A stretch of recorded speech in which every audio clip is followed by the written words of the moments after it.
BCom second year के प्यारे विद्यार्थियों, अपना इनकम फ्रॉम हाउस प्रॉपर्टी का चैप्टर चल रहा है इनकम टैक्स में, एबीएसटी पेपर फर्स्ट।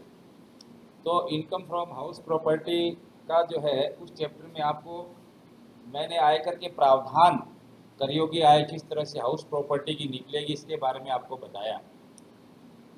इसके लिए ये कुछ थ्योरी की बातें बताई और फिर एक स्पेसिमन प्रैक्टिकल क्वेश्चंस का बताया आपको कि एक प्रैक्टिकल क्वेश्चन में करयोग्य आय निकालने के लिए मकान संपत्ति से कौन कौन से पॉइंट्स हो सकते हैं और उन पॉइंट्स को मद्देनज़र रखते हुए आप किस प्रकार से taxable income from house property निकाल सकते हैं। अब हाउस प्रॉपर्टी के लिए आपको क्या है कि ये ध्यान रखना है कि क्वेश्चन के अंदर जो हाउस है वो किस टाइप का है। जैसे हाउस तीन तरह की सिचुएशन में हाउस हो सकता है। कैसे? एक तो हो सकता है लेट आउट हाउस, भाड़े पर उठाया हुआ मकान। दूसरा हो सकता है सेल्फ ऑक्युपाइड हाउस, स्वयं के निवास में काम आने वाला मकान। और तीसरा हो सकता है डीम्ड एज लेट आउट, ये माना जाए कि ये मकान भाड़े पर उठाया हुआ है। अब बात आती है कि किसी करदाता के एक से ज़्यादा मकान हैं तो एक मकान की ही रहने का मकान माना जाएगा। सेल्फ ऑक्युपाइड हाउस उसको एक ही छांटना पड़ेगा, ठीक है। तो वो कौन से हाउस को सेल्फ ऑक्युपाइड छांटता है ये उसके ऊपर निर्भर करता है कि कौन से हाउस को वो सेल्फ ऑक्युपाइड हाउस माने। और बाकी के जो उसके हाउसेज हैं उन हाउसेज को, मान लो एक करदाता के 3 मकान हैं, एक कलकत्ता, एक बॉम्बे और एक मद्रास में, चेन्नई में मान लो, तो वो कह सकता है साहब कोलकाता वाला हाउस मेरा सेल्फ रेसिडेंशियल है और जो चेन्नई और मुंबई का है वो क्या है कि खाली है, वहाँ मैं रहता ही नहीं हूँ, कभी कभार जाता हूँ। तो 3 में से एक मकान का मूल्यांकन स्वयं के रहने के मकान की तरह किया जाएगा और बाकी 2 का जो मूल्यांकन है वो इस तरह से किया जाएगा जैसे कि मानो वो किराए पर उठाए गए मकान, डीम्ड एज लेट आउट। अगर किराए पे नहीं उठाए हुए हैं और खाली पड़े हैं तो उन मकानों का जो असेसमेंट होगा वो ये मानकर किया जाएगा कि मानो कि वो किराए पर उठाए गए हैं। तो 3 तरह की सिचुएशन है, let out house, self occupied house और डीम्ड एज लेट आउट। तो अब इसमें जो लेट आउट हाउस है उसमें आपको बता दिया कि किस तरह से ग्रॉस एनुअल वैल्यू निकालनी है। विभिन्न प्रकार के जो किराए हैं, म्यूनसिपल वैल्यूएशन है, फेयर रेंट है, एक्चुअल रेंट है, स्टैंडर्ड रेंट है, उनका कंपैरिजन करेंगे। और जो सेल्फ ऑक्युपाइड पीरियड है उसकी छूट, एनालाइज रेंट जो नौसवे किराया उसका एडजस्टमेंट, और स्वयं मकान की खाली रहने की वैकेंसी पीरियड की छूट, वो सब करने के बाद आपके पास ग्रॉस एनुअल वैल्यू आती है। और ग्रॉस एनुअल वैल्यू में से आपने क्या किया कि मकान मालिक के द्वारा जो चुकाए गए कर हैं, नगर पालिका कर, वो आपने घटाए तो आपके पास आ गई नेट एनुअल वैल्यू। और नेट एनुअल वैल्यू में से आपको 2 डिडक्शन देनी है। एक तो देनी है आपको स्टैट्यूटरी डिडक्शन, तो नेट एनुअल वैल्यू का 30% होता है, वो क्वेश्चन में एग्जामिनर आपको कहेगा नहीं देने के लिए, आपको स्वयं को देनी है। और दूसरी जो डिडक्शन है वो है आपकी इंटरेस्ट ऑन लोन। अब इंटरेस्ट ऑन लोन की डिडक्शन में आपको क्या ध्यान रखना है कि अगर कोई मकान बनाने, खरीदने के लिए, रिपेयर करने के लिए, एक्सटेंशन करने के लिए कोई लोन 31 मार्च 1999 से पहले अगर लिया गया है तो रहने के मकान, स्वयं के रहने का मकान है तो ब्याज की छूट 30,000 है। और लोन अगर 31 मार्च 1999 के बाद लिया गया तो अधिकतम छूट 2 लाख है स्वयं के रहने के मकान की। लेकिन अगर भाड़े पे कोई मकान उठाया गया है या जो स्वयं के रहने का मकान नहीं है तो उसके लिए इंटरेस्ट और लोन की छूट की कोई सीमा नहीं है। ये जो 30,000 की 2 लाख की सीमा है ये स्वयं के रहने के मकान के लिए जो ब्याज दिया उसकी सीमा है।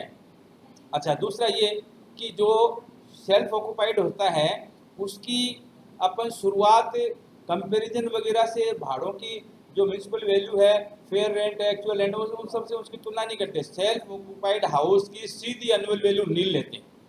जो सेल्फ ऑक्युपाइड हाउस, स्वयं के निवास का जो मकान जिसको माना गया है जो है, उसमें सीधी शुरुआत ही करते हैं कि सेल्फ ऑक्युपाइड हाउस का हेडिंग लगाया और लिखी एनुअल वैल्यू नील, और उसमें से केवल एक ही कटौती देते हैं, इंटरेस्ट ऑन हाउस लोन की, और किसी प्रकार की कोई कटौती नहीं दी जाती। किसमें?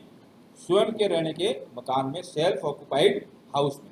आपको क्या करना है, हेडिंग लगाएंगे सेल्फ ऑक्युपाइड हाउस, नीचे लिखेंगे एनुअल वैल्यू नील और लेस इंटरेस्ट ऑन लोन। अब इंटरेस्ट ऑन लोन का आपको ध्यान रखना है कि लोन 31 मार्च दिलाने से पहले लिया तो 30,000 अधिकतम और बाद में लिया है तो 2 लाख रुपए की छूट। अच्छा, फिर उसके अलावा ये जो लेट आउट हाउस जो है इसके बारे में आपको सब कुछ डिटेल मकान के बारे में दी हुई रहेगी। और तीसरा जो आपका डीम्ड एज लेट आउट है, तो उसमें डीम्ड एज लेट आउट के अंदर क्या होगा, आपके जैसे म्यूनसिपल वैल्यूएशन मिलेगा, फेयर रेंट मिलेगा, इस तरह की बातें आपको मिलेंगी। क्योंकि वो भाड़े पे तो उठाया गया है नहीं, तो एक्चुअल रेंट तो मिलेगा नहीं वहाँ पे आपको। स्टैंडर्ड रेंट मिल सकता है, म्यूनसिपल वैल्यूएशन मिल सकती है, फेयर रेंट मिल सकती है, उसके आधार पर इसकी आप कैलकुलेशन करेंगे और उसमें स्टेशनरी डिडक्शन भी देंगे। और इंटरेस्ट ऑन लोन, अगर मकान बढ़ाने के लिए कोई लोन लिया है तो उसमें आप ब्याज की छूट भी दे सकते हैं। अच्छा, अब ये बात आता है कि एक आदमी के पास मान लो 2 मकान है। अब दोनों मकान के अंदर वो करदाता कहता है साहब मैं तो दोनों मकान में रहता हूँ, दोनों मकान में रहता हूँ, या 3 मकान हैं और करदाता कहे साहब मैं तो तीनों मकानों में रहता हूँ। तो ऐसी स्थिति में क्या किया जाएगा, जब करदाता के पास एक से ज़्यादा रहने के मकान हो तो फिर आपको क्या करना है कि अल्टरनेट सॉल्यूशन करके देखना है। जैसे मान लो कि 2 मकान हैं करदाता के पास, ए और बी। अब अपन क्या करेंगे, ए और बी में कौन से, और क्वेश्चन में ये दिया हुआ है कि वो कौन से मकान को सेल्फ ऑक्युपाइड मान रहा है, तो अपन करदाता के हित को देखते हुए क्या करेंगे कि 2 अल्टरनेट तरीके से उस क्वेश्चन को हल करेंगे। पहले मकान को स्वयं का रहने के मानेंगे, दूसरा डीम्ड एज लेट आउट, और फिर दूसरी सिचुएशन में पहला डीम्ड एज लेट आउट और दूसरा स्वयं के रहने का। दोनों अल्टरनेट अवस्था के अंदर taxable income from house property जिसमें कम आएगी, वो जो अल्टरनेट है, वो जो विकल्प है, वो सबसे बढ़िया माना जाएगा। करदाता के हित में आपको निर्णय लेना है, करदाता के अगेंस्ट में नहीं। अच्छा, अब प्रैक्टिकल क्वेश्चन में कई बार ये आता है कि जैसे कोई निर्माणाधीन मकान है, तो निर्माणाधीन मकान को जो है वो हाउस नहीं माना जाता है, there is no any taxable income. और कई बार ये सिचुएशन होती है कि करदाता जो अपना मकान है वो स्वयं के व्यवसाय में प्रयोग कर रहा है।